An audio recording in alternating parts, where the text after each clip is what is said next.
अस्सलामु अलैकुम वरहमतुल्लाहि वबरकातुहू। उम्मीद है कि आप तमाम अल्लाह के फजल करम से बखैरियत व आफियत होंगे। आज की ख़बरों में जाने से पहले मैं आपको याद दिलाना चाहता हूँ कि हुज़ूर अकरम सल्लल्लाहु अलैहि वसल्लम की खिदमत में गुस्ताखी करने वालों का हशर क्या हुआ है दुनिया में। इसके पहले भी तारीख़ से हमें बहुत सी बातें मालूम होती हैं, और जो दुर्दशा आज बीजेपी की हो गई है और हमारे मुल्क की हो गई है, दुनिया के कई ममालिक में ये भी रोज़े रोशन की तरह आपको या है। जैसी करनी वैसी भरनी होती है। वजा अल हक़ वज़हक़ल बातिल इन्नल बातिल काना ज़हूक़ा। कभी सच्चाई को कोई रोक नहीं सकता और बुराई कभी ठहर नहीं सकती, उसका खात्मा होता ही है। और बुराई करने वालों का हशर वही होता है जो ज़माने से होते आता है। जालिम कभी खुश नहीं रह सकता, जालिम कभी आगे बढ़ नहीं सकता, जालिम की तरक्की कभी हो नहीं सकती। अफसोस से कहना पड़ता है कि हमारी हालत आज दुनिया में क्या हो गई है। इसकी वजह क्या है, इस पर हम सबको सोचने की ज़रूरत है। आप जानते हैं कि मैं क्या कह रहा हूँ। अच्छा तो दोस्तों, अब आइए हम आज की खबरों पर नज़र करें जो आज के राष्ट्रीय सहारा न्यूज़पेपर में शाया हुई हैं। दोहा। कतर के वज़ारत ख़ारजा ने हिंदुस्तान के सफ़ीर को तलब किया और बीजेपी की तर्जुमान नूपुर शर्मा के पैगंबर इस्लाम के बारे में दिए गए मुतनाज़ बयान पर मज़म्मती करारदाद पेश की है। कतर की जानिब से कहा गया है कि हिंदुस्तान की उस बयान पर माफ़ी मांगनी चाहिए। कतर की वज़ारत ख़ारजा ने कहा कि मज़हब की बुनियाद पर नफ़रत फैलाने और मुसलमानों की तौहीन करने वाला बयान इंतहाई काबिल एतराज़ है।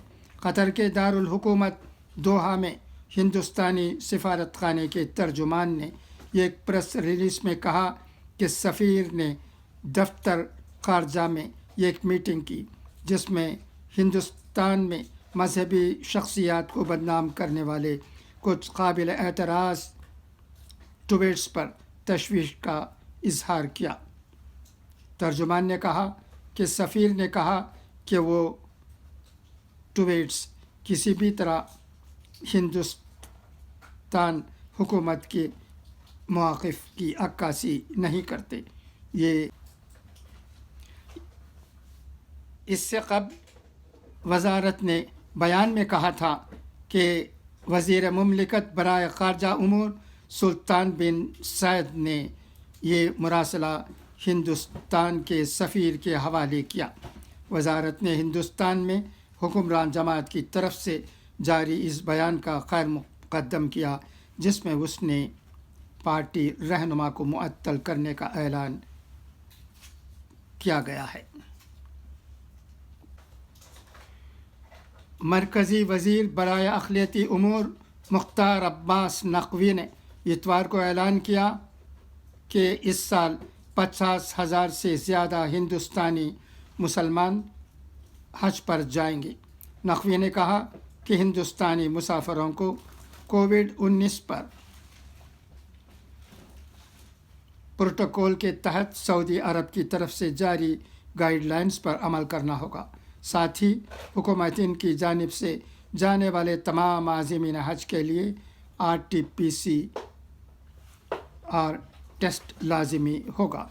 4 जून से 16 जून तक कुल 20 परवाज़ें 7,724 मुसाफिरों के साथ कोची से मदीना के लिए रवाना होने वाली हैं। इनमें 5,758 आज़िमीन केरला से हैं और 1,967 आज़िमीन तमिलनाडु, पुदुचेरी, लक्षद्वीप और अंडमान से होंगे। इस साल जम्मू और कश्मीर से तकरीबन 6000 लोग हज पर जाएंगे। ज्ञानवापी मस्जिद का कज़िया और सुप्रीम कोर्ट में इबादतगाह कानून के ख़िलाफ़ दायर अर्जियों की मुखालिफत के लिए सदर जमीयत उलमाए हिंद मौलाना अरशद मदनी ने सुप्रीम कोर्ट में अर्जी दायर की है, जिस पर समाअत गर्मियों की तातील के बाद मुतवक्का है। और मुख्तार अब्बास नकवी ने सभी आज़मीन हज को अपनी नेक ख्वाहिशात पेश करते हुए कहा कि आप लोग एक बहुत मुक़द्दस जगह पर जा रहे हैं। आप वहां जाकर सभी लोगों के लिए अच्छी सेहत, सलामती, मुल्क की तरक्की और अमन के लिए दुआ करें।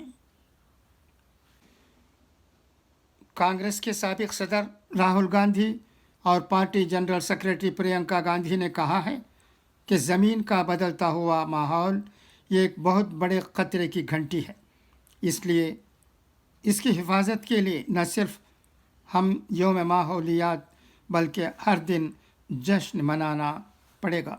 उन्होंने कहा कि ज़मीन पर आब व हवा में जिस तरह तब्दीली आ रही है और किस संजीदगी के साथ एक चैलेंज बनकर हम पर असल अंदाज हो रही है, इसकी एक मिसाल इस साल चिलचिलाती गर्मी है, जिसने हर इंसान का जीना मुश्किल कर दिया है।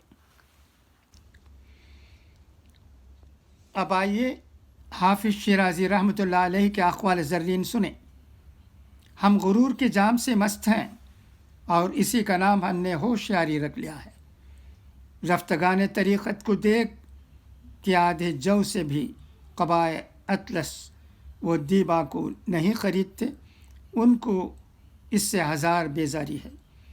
तवक्कुल के आस्ताना पर तो पहुँचा जा सकता है, लेकिन आखिरत की सरदारी के आसमान पर उरूज करना बड़ा मुश्किल है। हर शख्स में कोई ना कोई ऐब ज़रूर होता है, दुनिया महसूस नहीं करती, और बेवकूफ़ वो है जो अपना खुद महसूस नहीं करता बल्कि दुनिया महसूस करती है। अच्छा, तो अब इजाज़त, इंशाअल्लाह फिर मुलाकात होगी। खुदा हाफिज़।